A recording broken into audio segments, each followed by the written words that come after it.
영혼을 성장시키는 책 소개방.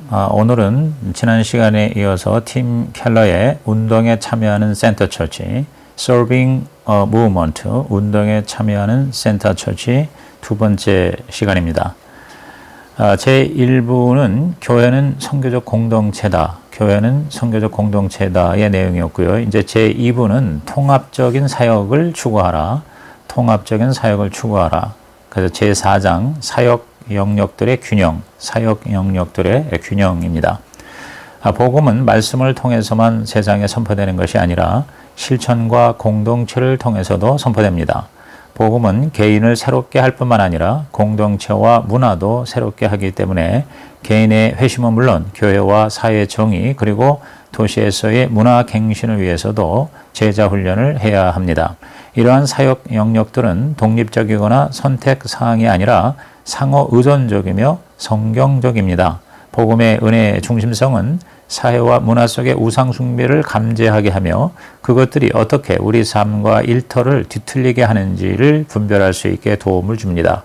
이 같은 센터 처치의 통합적 사역에 대해서 166페이지에 요약이 되어 있습니다. 한번 읽어보겠습니다. 센터 처치 사역은 통합적이어야 한다. 우리가 다음과 같은 수천 개의 새로운 교회 공동체를 만들 수 있다면 정기적으로 세상 사람들을 그리스도께 인도하고 도시 전체의 공익을 추구할 수 있다. 특히 가난한 사람을 돕고 많은 그리스도인들이 연극을 하고 과학을 발전시키고 창조적 언론을 만들고 효과적이며 생산적으로 새로운 사업을 일으킬 수 있다. 또한 타인을 위하여 재정을 사용하고 최첨단의 논문과 문학 작품을 산출한다면 성경이 그리스도인들에게 해야 한다고 말하는 모든 것을 실제로 행하는 것이 된다.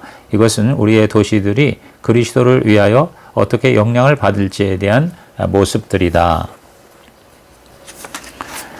팀 켈러는 자기 한계를 인정하면서도 성경적 비유들에 충실한 교회를 설명하기 위해서 4개의 사역 접점, 영어로 ministry front, 사역 전선이라고도 번역이 될 수 있겠죠. 이것들을 제안하고 있습니다. 첫째, 사람들을 하나님께 연결하는 것으로 전도와 예배입니다. 둘째, 사람들을 서로 연결하는 것으로 공동체와 제자도입니다. 셋째, 사람들을 도시에 연결하는 것으로 자비와 정의입니다. 넷째, 사람들을 문화에 연결하는 것으로 신앙과 직업의 통합입니다. 이것이 바로 통합적 사역, 즉 integrative ministry입니다. 교회는 제도적이든 유기적이든 이 같은 4개의 접점 혹은 전선 모두에 직접적으로 혹은 간접적으로 참여합니다. 제5장은 하나님을 만나도록 연결하라. 예배에 대해서 가장 단순하게는 전통적이냐 현대적이냐로 이른바 예배 전쟁이 있어 왔지만 가장 좋은 것은 융합적 예배일 것입니다. 어떤 형태의 예배든지 성경적 원리뿐만 아니라 문화적, 기질적 요소들을 반영하고 있습니다. 즉 성경과 상황에 따라서 예배는 그 모습이 달라질 수가 있는 것이죠. 첫째로 규범적 관점은 성경과 역사를 살피는 태도입니다. 성경신학과 역사적 전통, 즉 신학적 뿌리에 따라서 예배와 영성이 형성됩니다.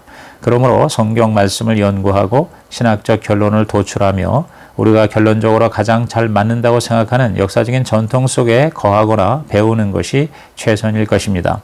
그러면서 문화적 적용과 다른 전통들로부터 학습하는 것에 열려 있어야 합니다.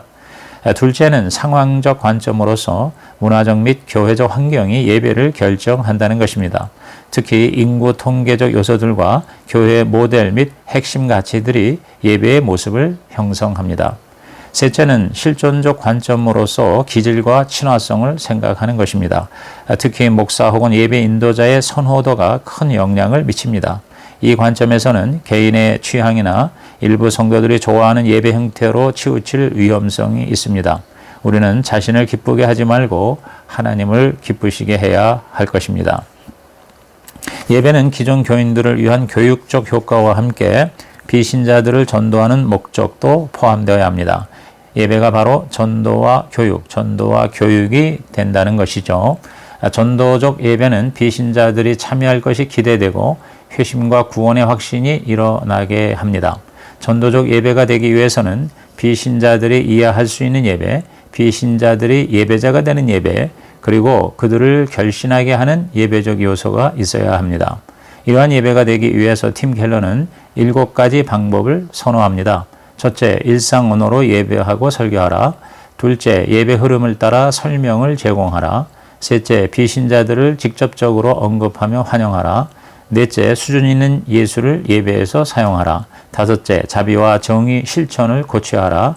여섯째, 복음을 분명하게 볼 수 있도록 성례를 시행하라. 그리고 일곱째, 은혜를 설교하라 등입니다. 이 중에 특히 전도적 은혜의 설교에 대해서 197페이지의 설명을 읽어보겠습니다. 은혜를 설교하라. 신자와 비신자가 모두 들어야 하는 메시지는 구원과 하나님의 자녀됨이 오직 은혜로 된다는 사실이다. 만일 우리가 은혜 지향적인 설교에 대한 강조점에 대해서 그런 것은 그리스도인들이 지루해할 겁니다 라는 반응이 증명하듯이 복음에 대한 오해가 있다는 것이다. 값없고 은혜로운 칭의와 입양의 복음은 단지 우리가 그 나라에 들어가는 길에 그치는 것이 아니다. 복음은 우리가 그리스도를 닮아서 성장하는 길이기도 하다. 성화된 삶으로 신자를 인도하는 것은 오직 은혜의 근본적인 구원 메시지라고 사도 바울은 말한다.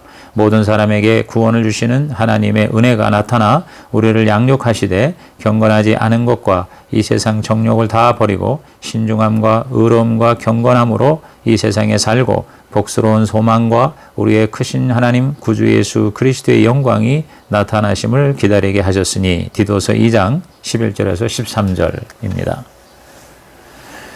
복음의 그리스도 중심의 설교는 신자를 성장하게 하고 비신자를 돌아오게 합니다. 만약 우리의 주일 예배와 설교가 단지 전도에만 초점을 맞춘다면 신자들은 결국 시들해질 것입니다.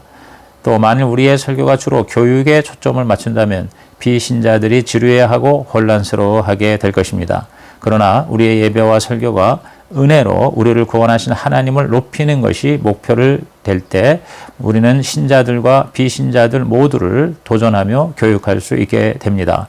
즉 초점을 사람에게 맞추지 말고 하나님께 맞추라는 것입니다. 소비자적인 마음과 자기중심적 태도를 지향하고 성경이 가르치는 것을 겸손하게 배우면서 구체적인 사항에 대해서는 하나님이 주신 자유를 누리는 예배가 사람들을 하나님께로 연결시키는 선교적 교회 예배가 될 것입니다. 다시 말해 복음 중심적이되 지역의 일상 언어로 소통하는 예배가 되어야 합니다. 제6장 공동체를 만나도록 연결하라. 공동체를 만나도록 연결하라. 복음은 공동체를 창조합니다. 그 공동체는 섬김의 관계성을 가진 사랑의 연대입니다.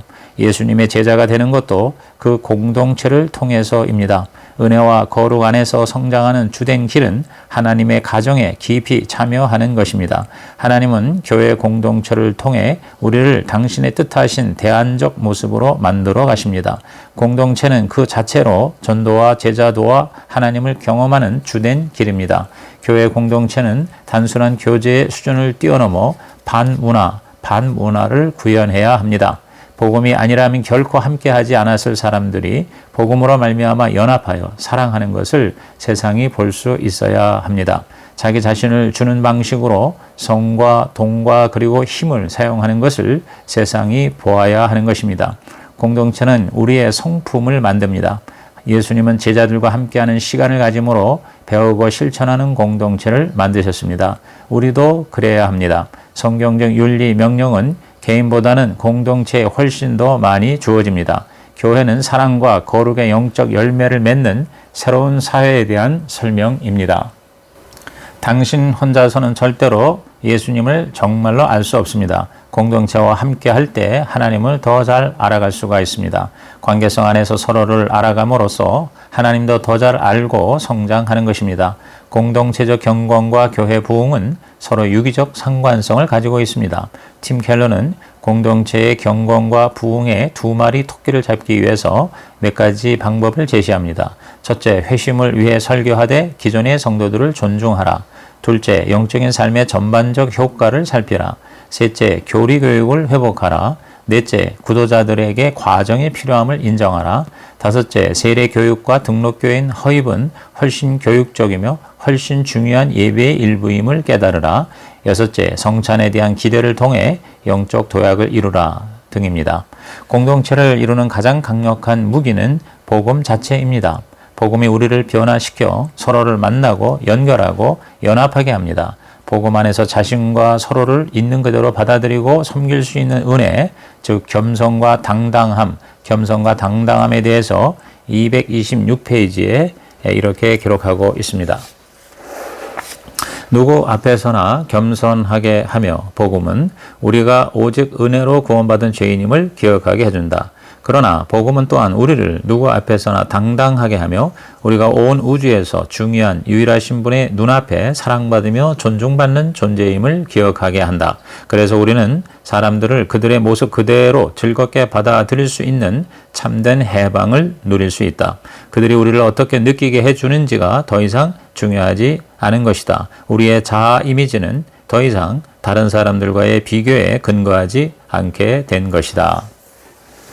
공동체는 그 자체가 복음의 선언이며 표현입니다. 그것은 그리스도께서 당신을 위하여 성취하신 것이며 하나님의 백성과 함께 사는 새로운 삶입니다. 전에는 사람들과 멀리 떨어져 있었으나 이제는 서로 가까워진 것입니다. 제7장 지역사회를 만나도록 연결하라.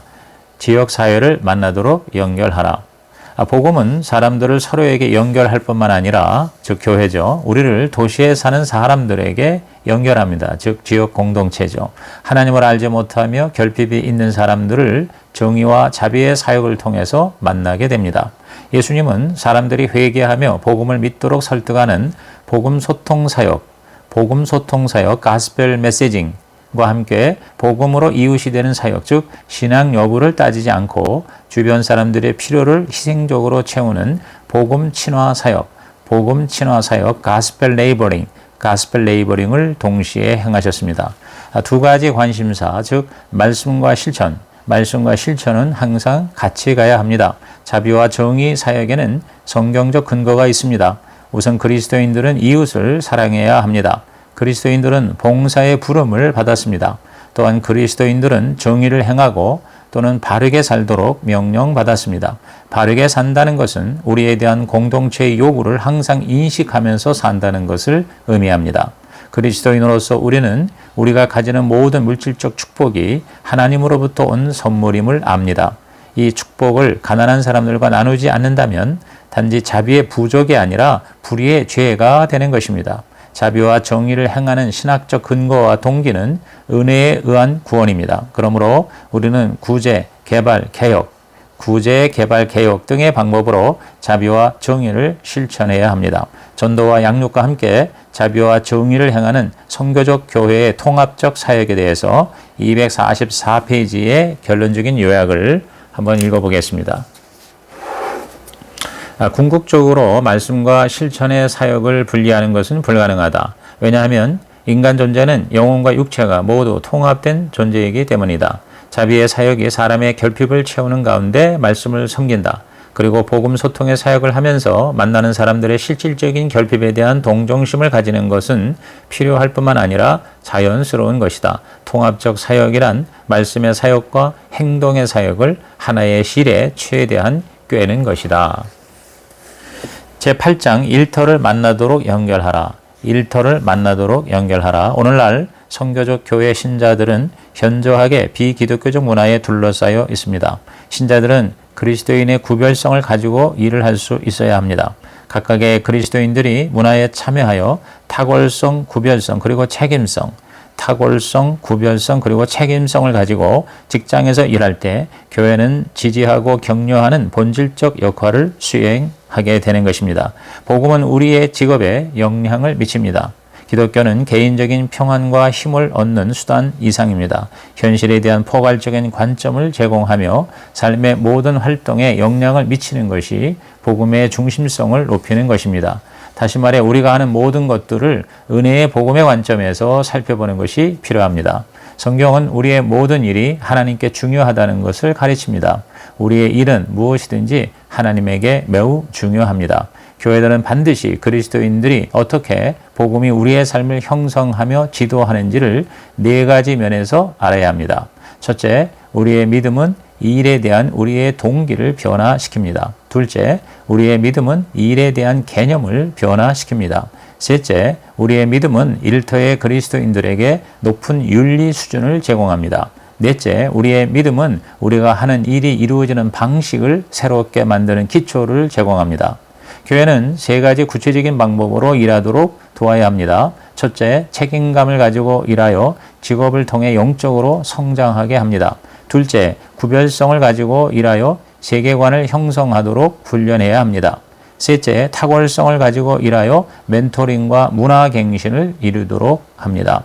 그럴 때 우리는 믿음을 일에서 분리하는 실수를 극복할 수 있습니다. 우리의 일이 형편없다면 말로 하는 전도는 듣는 사람으로 하여금 우리의 신앙을 단지 경멸하게 할 뿐입니다.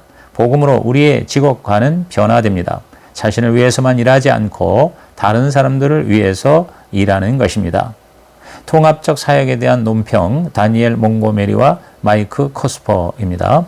교회에 대한 새로운 유행어는 emerging, 유기적 그리고 총체적, emerging, 유기적 그리고 총체적이라는 단어입니다. 복음은 단지 기독교인이 되는 입구만이 아니라 모든 것의 중심입니다.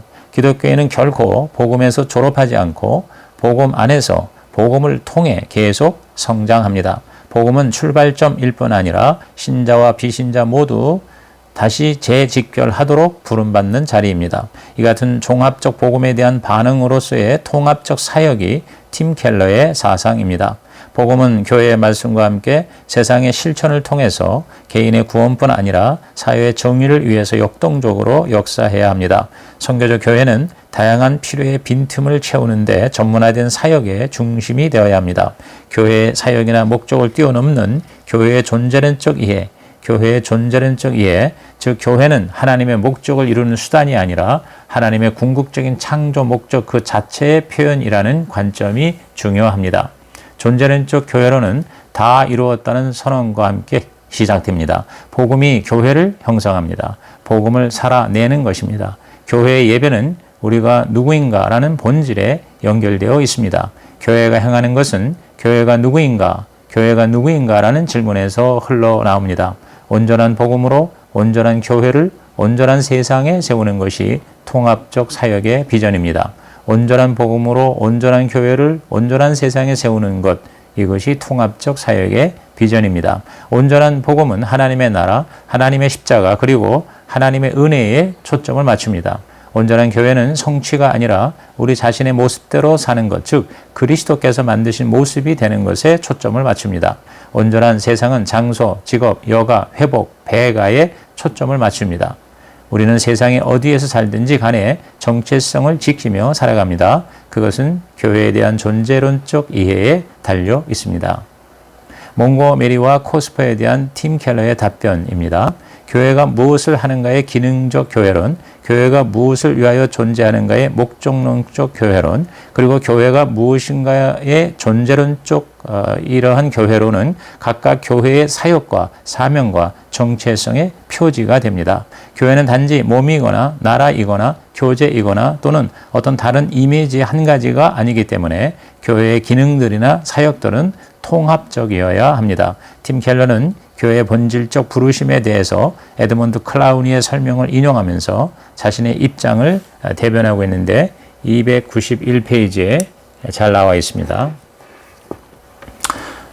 교회의 본질적 사역은 첫째, 우리는 하나님이 하나님 되심을 선포하는 것이다. 이것을 예배라고 부른다. 예배는 하나님을 높인다. 둘째, 우리는 하나님을 다른 사람들에게 선포한다. 이것을 교육, 가르침, 상담, 공동체 형성이라고 부른다. 이것은 우리를 도전한다. 우리가 누구인지를 바꾸는 유일한 길은 우리가 사랑하는 것을 바꾸는 것, 우리가 흠모하는 것을 바꾸는 것뿐이다. 마지막으로 우리는 하나님을 세상에 선포한다. 이것은 세상에 그의 영광을 보여주는 것이다. 우리의 이야기들을 통하여, 즉 전도, 그리고 우리의 행동들을 통하여, 즉 자비와 정의 사역, 신앙과 직업의 통합. 그러므로 주님을 높이는 이 한 가지 사역에는 많은 측면들이 있다. 이것들을 우리는 예배, 설교, 공동체 형성, 교육, 전도, 자비, 그리고 정의라고 부른다. 이것들이 다이아몬드의 한 단면들에 불과하므로 이것들을 통합적으로 보아야 한다. 서로에게 상호 연결되어야 한다. 서로 상호 의존해야 한다. 제3부 하나님 나라의 운동에 참여하라. 제3부 하나님 나라의 운동에 참여하라. 제9장 교회 운동인가 제도인가. 운동 역동성, 이른바 무브먼트 다이내믹이 있는 교회는 외부 점화 없이도 연소가 되기에 그 자체로 회심자, 아이디어, 지도자, 자원을 내부에서 충족합니다. 그리하여 도시와 문화를 위한 교회가 되는 비전을 실현할 수 있습니다. 그런 교회는 성교학적 용어로 자전, 자치, 자립의 교회입니다. 그리고 동일한 이유로 다른 교회들을 재생산합니다. 교회가 제도만이 아니라 운동이 되기 위해서는 4가지 핵심적 성격이 있어야 합니다. 첫째, 강력한 비전입니다. 운동은 만일 이곳이 당신이 가려는 곳이라면 우리와 함께 가자라고 말합니다. 미래에 대한 그림에는 각 운동이 헌신하는 강력한 가치나 신념의 집합들이 있습니다. 제도에서는 규칙과 수립된 패턴이 삶을 이끌지만 운동에서는 공유된 비전이 일상적 선택을 이끕니다. 둘째, 운동은 희생적인 헌신과 보상의 문화를 가집니다. 구성원들은 자신의 이익과 편안함보다 비전을 앞세우고 보상 없이도 일하며 끊임없이 파산의 위기 속에서도 살아갑니다. 희생하는 문화가 있다면 제도가 아닌 운동입니다. 셋째, 운동은 화합 안에서의 유연성이 있습니다. 같은 비전을 가진 사람이라면 누구와도 연대하고 협력합니다. 반면 제도는 조직 간 화합이 부족하고 다른 조직에 대해 서로 적대적이기도 합니다. 넷째, 운동은 자발성이 있습니다. 운동은 새로운 생각과 지도자에 대해 창조적인 발상을 스스로 하고 실험에 열려 있고 새로운 의견을 실행합니다. 운동이 제도보다 더 평평한 조직체로서 일할 수 있다는 주장에 대해서 306페이지를 한번 읽어보겠습니다. 운동은 더 평평한 조직체로 일할 수 있다. 그것은 제도보다 덜 위계적이고 덜 폐쇄적이다. 그래서 새로운 생각들이 훨씬 빨리 추진력을 받을 수 있다. 운동은 또한 새로운 지도자를 더 잘 일으킬 수 있다. 가장 포부가 크고 창의적인 사람들을 유입할 수 있기 때문이다. 그들은 좋은 결과를 내려하기 때문에 떠오르는 지도자를 빠르게 발굴해서 발전시킬 수 있다. 운동이 빠르게 성장하는 것은 새로운 생각을 실험하면서 환경의 변화에 더 잘 적응하기 때문이다. 데이비드 허스트는 운동이 어떻게 제도가 되는지에 대해서 비전은 전략이 되고 역할은 의무가 되며 팀은 구조가 되고 네트워크는 조직이 되고 인정은 보상이 되어버린다라고 요약했습니다. 운동과 제도가 효율적으로 화합하는 것이 가장 이상적이죠. 자유분방한 유기체와 견실한 조직체 사이의 긴장과 균형을 잘 이루어야 합니다. 그것이 바로 다음 장의 제목인 조직화된 유기체의 모습이지요. 제10장은 교회는 조직화된 유기체이다. 교회는 조직화된 유기체이다. 교회는 분명 제도여야 하지만 동시에 운동이어야 합니다. 성경은 교회가 유기체, 즉 오가니즘이면서 조직체, 즉 오가니제이션이라고 제시합니다. 한마디로 교회는 조직화된 유기체, 오가나이즈드 오가니즘입니다. 교회는 하나님의 말씀이 성령의 능력을 통하여 사람들에게 임하면서 성장했습니다. 사도행전에 보면 초대 교회는 제도적 지지나 구현 없이, 전략 계획도 없이, 지도자의 지휘나 관리자의 감독 없이 자발적으로 시작하고 성장했습니다. 처음부터 교회는 제도인 동시에 운동이었습니다. 이 같은 이중 본질은 성령의 사역입니다. 성령님은 교회를 생명력 있는 유기체이면서 동시에 구조화된 조직체로 만드십니다. 예수님의 사역이 교회에서 일반 직분과 특별 직분이라는 역할 분담을 통해 나타나는 것이죠. 신자들의 일반 직분은 3가지입니다. 성경은 모든 신자를 선지자로, 제사장으로, 그리고 왕으로 언급합니다. 성령님은 모든 신자가 진리를 나타내는 선지자가 되며 공감적으로 섬기는 제사장이 되며 책임감 있는 사랑하도록 왕으로 훈련하십니다. 이것은 신자들이 직분이나 전임 사역을 위한 특별한 은사가 없어도 적용됩니다. 이것을 일반 직분, 즉 General Office라고 부르는 것입니다. 반면에 특별 직분은 성령의 은사들, 특히 에베소서 4장에 나오는 사도, 선지자, 전도자, 목사, 교사의 직분이죠. 특별 직분은 예수님께서 성령으로 교회를 지도하시고 다스리는 방법을 나타냅니다. 즉 주님의 권위를 위임하시는 것입니다. 특별 직분은 제도로서의 교회를, 일반 직분은 운동으로서의 교회를 지향하는 경향이 있습니다. 그러나 바람직한 선교적 교회는 성령의 이중적 사역, 즉 운동을 창조하시는 성령의 열정, 영어로 order와 제도를 창조하시는 성령의 질서, 영어로 order 모두에 관심을 가져야 합니다. 성령 사역의 이 역동적인 균형, 즉 열정과 질서의 균형이야말로 교회를 지속 가능하게 만드는 것입니다. 앞서 언급한 운동의 네 가지 특성, 즉 비전과 희생과 유연성과 자발성을 균형과 조화 안에서 격려하기 위해서는 역시 네 가지 주의를 기울일 필요가 있습니다. 첫째, 비전과 신념이 하나됨을 만듭니다. 둘째, 개인이나 집단보다 하나님 나라에 대한 헌신이 희생을 가능하게 합니다. 셋째, 화합에 대한 강조가 협력을 창조합니다. 그리고 넷째, 상명하복 없는 자발성이 성장을 가능하게 합니다. 교회 운동은 시간이 지남에 따라 불가피하게 제도화됩니다. 그러므로 교회는 의도적으로 건강한 운동을 만드는 역동성에 관심을 가져야 합니다. 성령의 창조적 긴장, 즉 제도와 운동 사이의 창조적 긴장을 잘 운영하는 열쇠는 인간적으로 만들어진 구조가 우상이 되지 않게 하는 것입니다. 운동이 운동으로서 남기 위해서는 조직화된 유기체로서의 균형을 만들고 유지시켜야 합니다. 이를 위해서는 정기적으로 언약갱신을 경험해야 합니다. 성경의 언약갱신의 때는 세 가지 구성 요소가 있습니다. 첫째, 사람들은 하나님이 그들을 부르시고 명하신 것을 기억하기 위해 성경 말씀으로 돌아왔다. 둘째, 그들은 자신들이 마주한 새로운 도전에 대해 다음 단계를 고대했다. 셋째, 그들은 여정의 다음 단계를 위해 자신들의 삶과 자원을 하나님께 바쳤다. 이러한 부흥은 교회가 조직화된 유기체로서 유지되기 위해서 반드시 자주 일어나야 합니다. 제11장 운동 역동성이 나타나는 교회 개척 사역. 운동 역동성이 나타나는 교회 개척 사역. 교회의 운동이 언약 갱신으로 내부에서 일어날 뿐 아니라 외부에서도 그 역동성이 나타나야 하는데 가장 좋은 길은 새로운 교회를 개척하는 것입니다. 교회 개척은 상처의 결과로서 혹은 일회적인 사건으로서가 아니라 자연스럽고 습관적인 것이 되어야 합니다. 그것이 신약 성경의 모습입니다. 바울의 정상적인 사역은 첫째 전도요, 둘째는 교회 공동체를 세우는 것이요, 셋째는 지도자를 세우는 것이며 그 다음에 지속적으로 또 다른 교회를 개척하는 것이었습니다. 이른바 성구적 교회 개척을 했고 그 방법은 교회가 교회를 개척하는 것이었습니다. 바울의 교회 개척은 가정교회를 증식함으로 전체 교회가 자연스럽게 성장하는 형태였습니다. 가정교회를 교회 개척의 기본 단위로 삼았기에 교회 개척은 교회의 본성이 되었습니다. 바울은 전도, 제자도, 교회 개척, 전도, 제자도, 교회 개척이라는 지속적이면서도 자연스러운 교회 개척 정신으로 가득 차 있었습니다.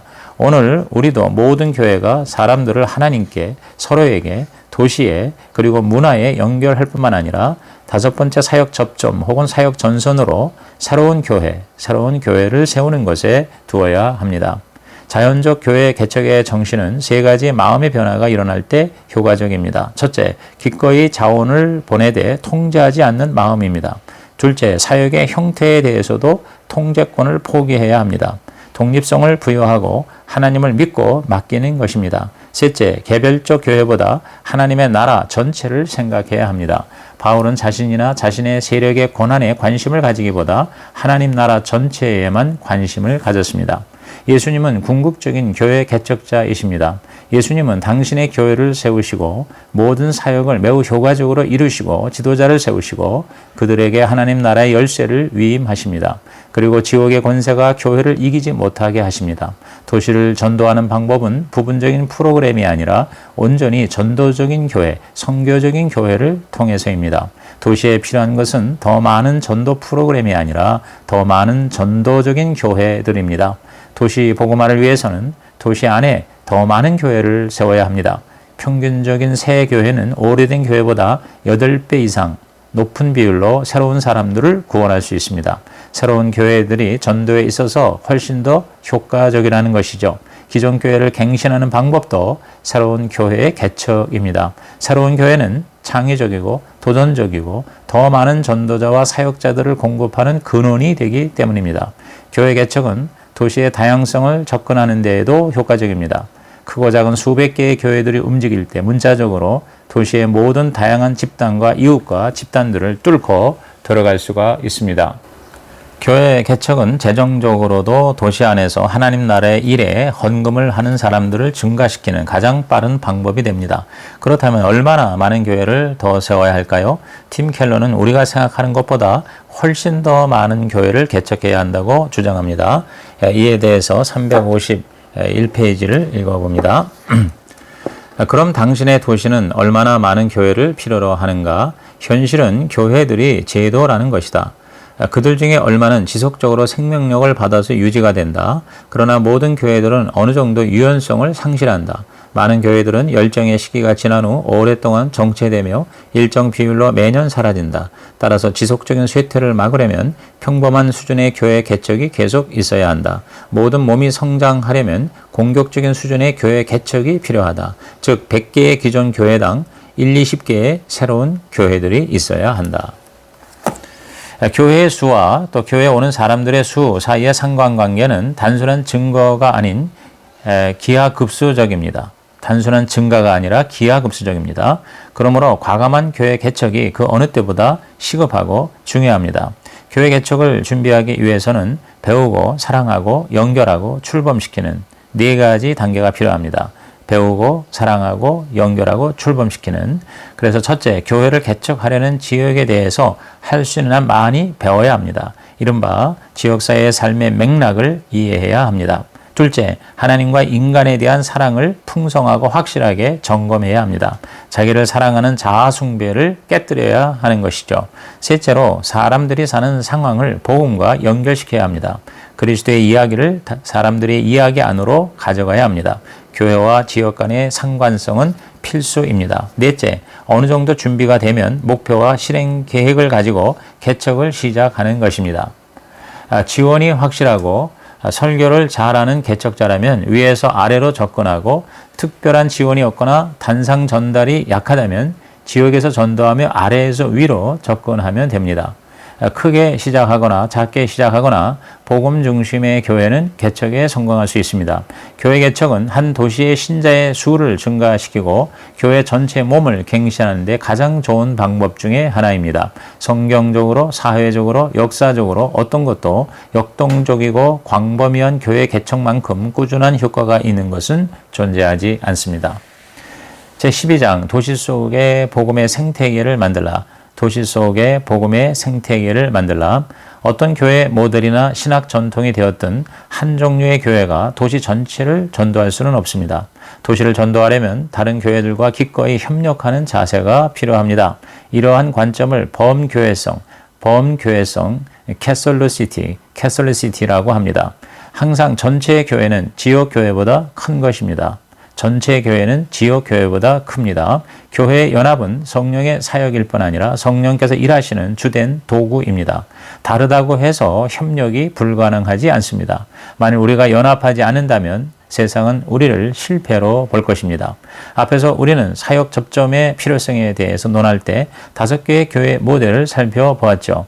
교리로 움직이는 제도로서의 교회, 예배로 움직이는 신비적 성찬으로서의 교회, 공동체로 움직이는 성례로서의 교회, 전도로 움직이는 전달자로서의 교회, 그리고 자비와 정의로 움직이는 종으로서의 교회 모습들입니다.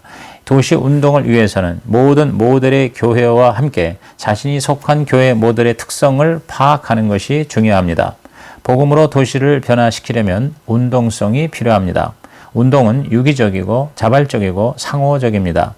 유기적이고 자발적이고 상호적이죠. 이것을 복음 생태계, 가스펠 에코시스템이라고 부릅니다. 복음 생태계는 상호 의존적인 조직들, 개인들, 사상들, 그리고 영적인 힘과 인간의 힘으로 구성합니다.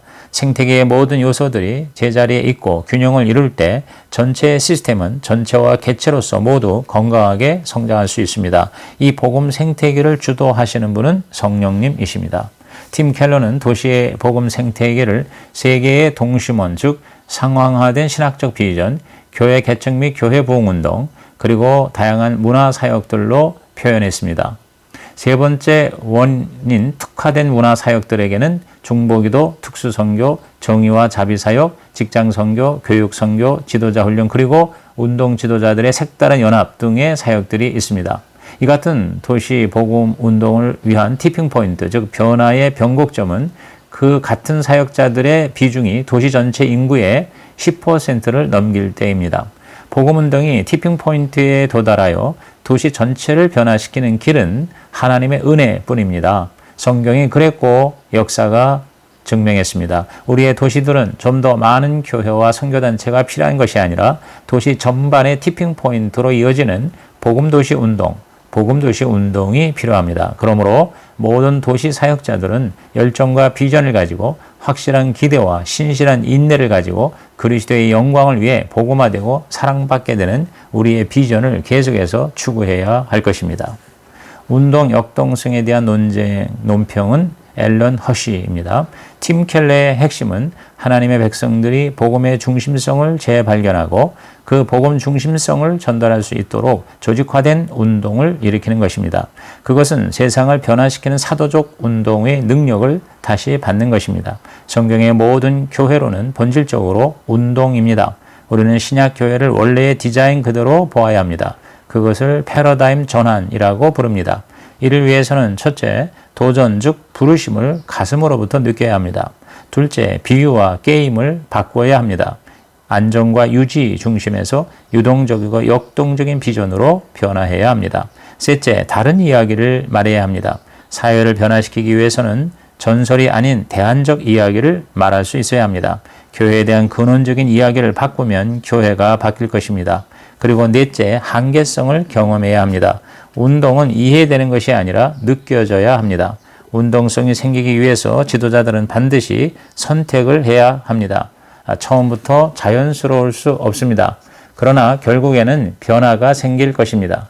그리고 모든 조직에 생내적으로 존재하는 힘을 잃어가는 경향을 거부해야 합니다. 예수님이 교회에 부여하신 5가지 모델, 즉 사도, 선지자, 전도자, 목사, 교사를 모든 백성들이 경험하게 해야 하는 것이죠.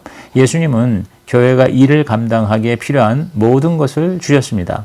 모든 신자는 세계 변혁을 위해 잠재력을 가지고 있습니다. 그러나 운동들은 하나님 백성의 모든 사역을 인정하고 활성화하는 정도까지만 성공할 수 있습니다. 운동들은 본질적으로 DNA에 기초한 조직들입니다. 그리고 모든 오중직 중에서도 사도적 사역이 복음 생태계 운동의 열쇠입니다. 존 쉐드는 말했습니다. 항구에 정박한 배는 안전하다. 그러나 그것은 배가 지어진 목적이 아니다. 이 앨런 허쉬에 대한 팀 켈러의 답변이죠. 운동들은 안정과 전통보다는 위험 감소와 혁신과 변화를 추구합니다. 교회 개척은 대다수 가장자리부터의 운동들입니다. 새로운 교회들은 거의 언제나 그들의 불안정성 때문에 운동 역동성이 더 나타납니다. 운동 역동성은 한계성에 의해서 향상됩니다. 그러나 그 한계성에 대한 새로운 경험을 통해 우리의 운동 역동성에 갱신이 이루어질 것이며 혁신이 폭발을 할 것입니다. 이상으로 팀 켈러의 운동에 참여하는 센터처치 3, 운동에 참여하는 센터처치의 핵심 내용 정리를 마칩니다. 장시간 들어주셔서 감사합니다.